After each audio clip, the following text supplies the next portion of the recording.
Welcome class 11. Today's our topic is acquisition of membership. In this topic we will learn how the one person can get the membership of the company. So here given some point, at least 7 points has given to the one person can get the membership of a company. So the first one given the by subscribing to the memorandum means how the any person can get the acquisition of membership by subscribing to the memorandum.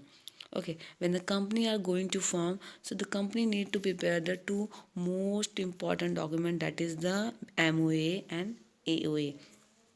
So for the public company there is a requirement of at least 7 subscriber, or for the private company there is a requirement of 2 subscriber, and if there is a one person company, so there is a requirement of one person. So the subscriber of the company, जो भी subscriber होते हैं company के, they become the members of the company. Why? Because their name or all information, all details are included in the important documents of the company के important document के name enter हो जाते हैं and they become a registered. वो क्या हो जाते हैं? रजिस्टर्ड हो जाते हैं. So they become a first member of the company. Okay, so by subscribing to the memorandum, जो मेमोरेंडम के नेम हो जाते हैं, उनके सारी डिटेल्स हो जाती हैं, और with the sign and with the registration they become the member of the memorandum by subscribing. Okay, so this is the first content of the acquisition of the membership, how the member can become the member of the company. So company के members कैसे बन सकते हैं? First, अब company के memorandum को subscribe करके वो क्या बन सकते हैं? कंपनी के मेंबर बन जाते हैं. ओके, ये हो गया फर्स्ट. सेकंड क्या होगा? By application allotment of share. Yes, when the other person want to become the member of the any particular company, so the company have to, so the person have to apply for the company shares, and the person have to get the allotment of shares. So क्या में लेना पड़ेगा? Company के application को form करना पड़ेगा, apply करना पड़ेगा कंपनी के शेयर्स के लिए, और उसके बाद कंपनी के शेयर्स को जो उसके अलॉटमेंट होते हैं शेयर्स के, उसको लेना पड़ेगा. Okay, by the company. So any person who wishes to buy company shares has to apply for the same. Yes, अगर कोई person company के shares purchase करना चाहता है, so he have to apply for the shares at the same time, and when the company accept it, जब company उसे accept करेगी उनका application, so the person is allotted the shares. तो company उस person को शेयर्स अलॉट कर देगी, and the person is allotted the share, and the person become the share holder of the company. Okay, thereby member on entering his her name in register of member. So that's why after purchasing the shares of the company, the person become the shareholder of the company. Means what? Whoever the applicant of the shares, he become the shareholder of the company, and when he become the shareholder company, so his names are entered. उसका नाम क्या होगा? entered होगा in the register of members. Company के register of members का नाम enter होगा, and finally he become the member of the company.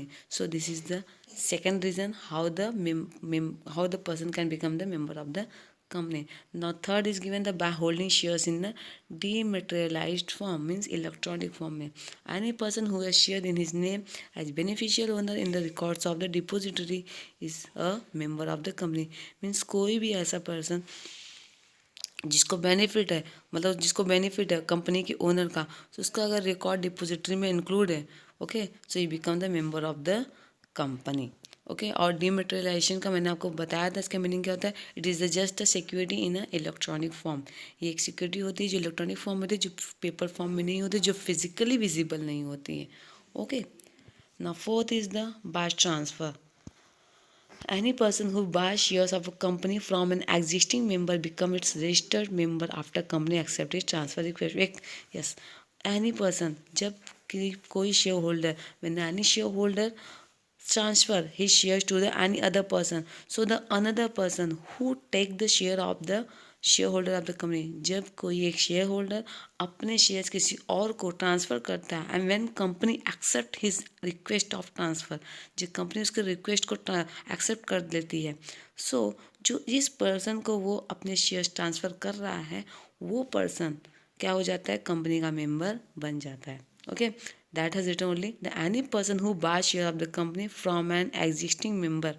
कोई भी ऐसा पर्सन जो कंपनी के जो कंपनी का ऑलरेडी मेंबर है उससे अगर शेयर परचेस करता है, ओके, और उसका नाम रजिस्टर्ड हो जाता है, उसका नाम रजिस्टर्ड हो जाता है, जब कंपनी उसके ट्रांसफ़र रिक्वेस्ट को एक्सेप्ट कर लेती है तो वो पर्सन भी क्या हो जाता है, कंपनी का मेंबर बन जाता है। Fifth, bad transmission of share. Yes, अभी ट्रांसफर ऑफ शेयर क्या होता है कि ये एग्जिस्टिंग पर्सन क्या करता है, किसी को ट्रांसफ़र करता है। ट्रांसमिशन कब होता है, ट्रांसफ़र ऑफ शेयर क्या है, ये एक ऑपरेशन ऑफ लॉ है। अब ट्रांसमिशन ऑप्शन में क्या होता है, इसमें भी शेयर ट्रांसफर होते हैं, but the operation of law, यहाँ पे कोई भी ट्रांसफर नहीं होता, यहाँ पे कोई भी ट्रांसफर नहीं होता, यहाँ पे बस कोर्ट होती है। कोर्ट क्या करेगी, अपने लॉ के अकॉर्डिंग, अपने लॉ के अकॉर्डिंग शेयर को ट्रांसफ़र कर देगी, जो भी उनका रिप्रेजेंटेटिव रहेगा। सो transfer of share by the operation of law in event of death, insolvency and insanity of member is called transmission of share. Means कि एक लॉ के थ्रू किसी की डेथ होने पर, इंसॉल्वेंसी होने पर, इंसैनिटी होने पे, जब किसी शेयर होल्डर की डेथ हो जाए या इंसॉल्वेंसी हो जाए या फिर इंसैनिटी हो जाए, तब जब उसके शेयर ट्रांसफ़र होते हैं, मीन्स जब उसका ट्रांसफ़र होता है शेयर्स का किसी अनदर पर्सन को, okay, so that whole process is known as the transmission of shares. मैंने आपको बताया था कि ट्रांसमिशन ऑफ शेयर क्या होता है, हमने पढ़ा था लास्ट चैप्टर में। Transfer of shares by the operation law, mean जब जो किसी लॉ के थ्रू होता है, जब किसी की डेथ हो जाए, इंसॉल्वेंसी हो जाए और इंसेंटिव हो जाए किसी मेंबर की, सो उस प्रोसेस को क्या बोला जाएगा, ट्रांसमिशन ऑफ शेयर। इसमें क्या होता है, there has no any transfer, there has the legal representative heir in case of death, okay. जब किसी की डेथ हो जाती है तो इसका जो लीगल रिप्रेजेंटेटिव उसको क्या होते हैं, उसके शेयर्स मिल जाते हैं। Official receiver in case of insolvency, और कोई इंसॉल्वेंट हो गया तो उसमें क्या होगा, जो ऑफिशियल रिसीवर होगा, मीन जिसको कोर्ट डिसाइड करेगी, ओके, उसको क्या मिलेगा, शेयर्स मिल जाएंगे। उसके बाद जो एडमिनिस्ट्रेटर होगा इन केस ऑफ द इंसैनिटी के, जैसे कोई इंसान पागल हो गया तो इसमें एडमिनिस्ट्रेटर लेवल पे क्या होगा, उसको उस पर्सन के शेयर्स ट्रांसफ़र हो जाएंगे, ओके।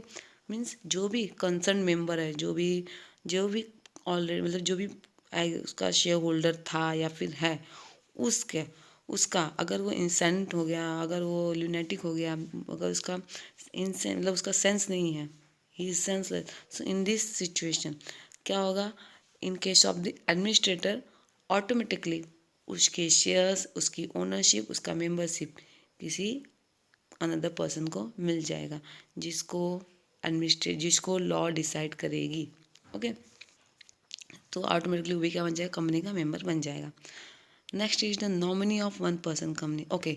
अगर वो वन पर्सन कंपनी है, one person company means there will be the only one owner, सिर्फ यहाँ पे वन ओनर रहेगा, और there is a requirement of only one person in the memorandum of OPC, means यहाँ पे सिर्फ एक पर्सन की, एक सब्सक्राइबर की ज़रूरत होती है जब कंपनी ओपीसी फॉर्म करती है।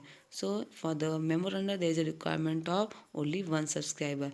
सो जो वन सब्सक्राइबर होता है, he become the only the sole owner of the company. So at the event of his death, जब वो उसकी डेथ होती है, so there has the owner, उसका sorry there has the one nominee, उसका कोई तो नॉमिनी होगा। सो वो नॉमिनी क्या हो जाएगा, ऑटोमेटिकली उस उस कंपनी का या फिर जो भी उसका बिजनेस होगा उसका क्या बन जाएगा, मेंबर बन जाएगा, okay. In case of OPC the name of nominee whose name is given in the memorandum of OPC, mean जब कंपनी बन रही थी तो मेमोरेंडम में सब्सक्राइबर ने क्या किया था, अपना एक नॉमिनी चूज़ किया था, और जब मेमोरेंडम अकॉर्डिंग, तब मेमोरेंडम के अकॉर्डिंग जब उस ओनर की, सोल ओनर की जब डेथ होती है तो क्या होता है, जो भी उसका नॉमिनी होगा वो ऑटोमेटिकली कंपनी का मेंबर बन जाएगा। Now guys the 7th point is the by acquiescence, okay. Acquiescence means what, if a person is wrongly entered in the register of member or holds himself out as a member or knowingly allow his name to remain on the register of member, okay। अगर किसी person का नाम wrongly company के register of member में enter हो जाता है और वो पर्सन अपने आप को कंपनी का मेंबर समझने लगता है, ओके, और वो जान के भी ऐसा मतलब उसको पता, वो जानबूझकर कंपनी के रजिस्टर में अपना नाम ऐसे ही चलाते रहता है, वो जानता है कि मेरा रॉन्गली मेरा नाम एंटर हुआ, फिर भी वो कंपनी के फाइल में अपना नाम ऐसे ही कंटिन्यू चला रहा है। वो अगर ऑब्जेक्शन नहीं लेता, वो अगर अगेंस्ट में स्टेप नहीं होता, वो अगर एक्शन नहीं लेता है, ओके, कि अपना नाम कंपनी से निकालने को, रजिस्टर में से निकालने को, तो वो भी क्या होगा, कंपनी के मेंबर्स होने के लायबल होता है, ओके। और कब तक होगा, जब तक कंपनी वाइंड अप नहीं होती।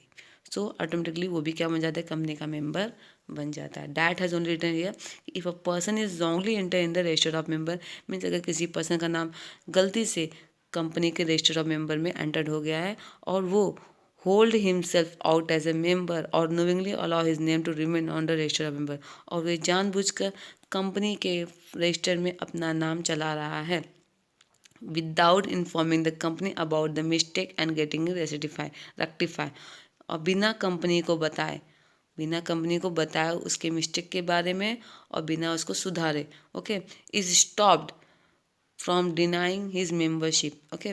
वो क्या करता है कि वो अलाउ करता है, मतलब वो जानबूझ के अलाउ करता है कि उसका नाम कंपनी में चलता रहे और उसको स्टॉप नहीं करता, अपने जो उसकी मेंबरशिप उसको स्टॉप नहीं करता है। So the person is liable as a member, वो पर्सन क्या हो जाएगा, कंपनी के लिए मेंबरशिप के लिए लाइबल हो जाएगा at the time of the event of the company, mean जब तक कंपनी का वाइंड अप नहीं होता तब तक वो एज ए मेंबर लाइबल रहेगा। So it is therefore called membership by principle of estoppel, इसके लिए से क्या बोला जाता है, membership of principle of estoppel. So guys, there has the 7 reason how the one can become the member of the company. In next video we will learn how the termination of membership is possible. आज के लिए इतना ही, good bye.